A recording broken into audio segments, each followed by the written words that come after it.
अलीशा एक बहादुर और जिज्ञासु लड़की थी। उसे हमेशा चाँद और तारों में छिप जाने की इच्छा होती थी। वह अक्सर सोचती, क्या चाँद के पीछे कोई जादुई दुनिया हो सकती है? एक रात जब वह आसमान को देख रही थी, अचानक एक चमकता हुआ नीला तारा तेजी से गिरा और सीधा उसके कमरे में आ गिरा।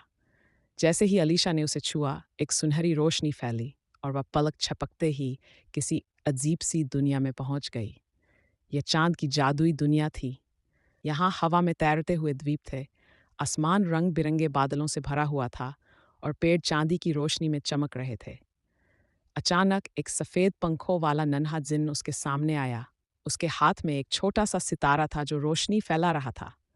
"आखिर तुम आ ही गई, हमें तुम्हारी ज़रूरत थी," जिन्न ने खुशी से कहा। "मुझे? लेकिन क्यों?" अलीशा ने आश्चर्य से पूछा। जिन्न ने बताया कि चाँद के दिल में एक जादुई खजाना है, जो धरती और चाँद के बीच रोशनी का संतुलन बनाए रखता है। लेकिन एक अंधकार का जादूगर जालोर उसे चुराना चाहता है ताकि हमेशा के लिए अंधेरा छा जाए। अगर वह सफल हो गया तो धरती पर भी हमेशा रात ही रहेगी, जिन्न ने कहा। अलीशा ने हिम्मत से फैसला किया कि वह खजाने को बचाएगी। जिन्न ने उसे एक जादुई छड़ी दी जो चांद की रोशनी से बनी थी और कहा, यह तुम्हारी रक्षा करेगी। अलीशा ने जादुई छड़ी को मजबूती से पकड़कर आगे बढ़ना शुरू किया। रास्ते में उसे चमकते हुए पत्थरों का एक पुल मिला जो हवा में तैर रहा था। जैसे ही वह इस पर चली, पत्थर खुद ब खुद उसके पीछे गायब होने लगे। लेकिन वह घबराई नहीं और जल्दी से पुल पार कर गई। अगली बाधा एक रहस्यमयी दरवाज़ा था जिस पर लिखा था, सिर्फ वही पार कर सकता है जिसके दिल में रोशनी हो। अलीशा ने अपनी जादुई छड़ी से दरवाजे को छुआ और वह अपने आप खुल गया। आखिरकार वह चांद के खजाने के कक्ष में पहुंच गई।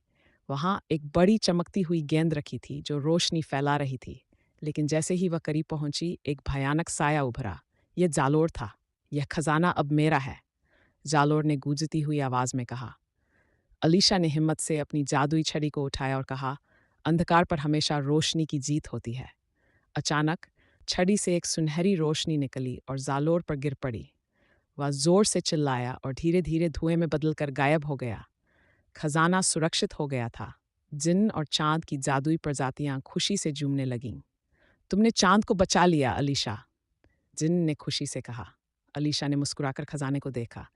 अचानक जादुई छड़ी चमकने लगी और वह दोबारा अपने बिस्तर पर वापस आ गई। क्या ये सब सपना था? उसने सोचा, लेकिन उसके हाथ में अब भी वही जादुई छड़ी थी जो हल्की हल्की चमक रही थी। अगली रात जब उसने चांद की तरफ देखा तो वह पहले से भी ज्यादा चमक रहा था। अब वह जान चुकी थी कि यह राज सिर्फ उसके पास था।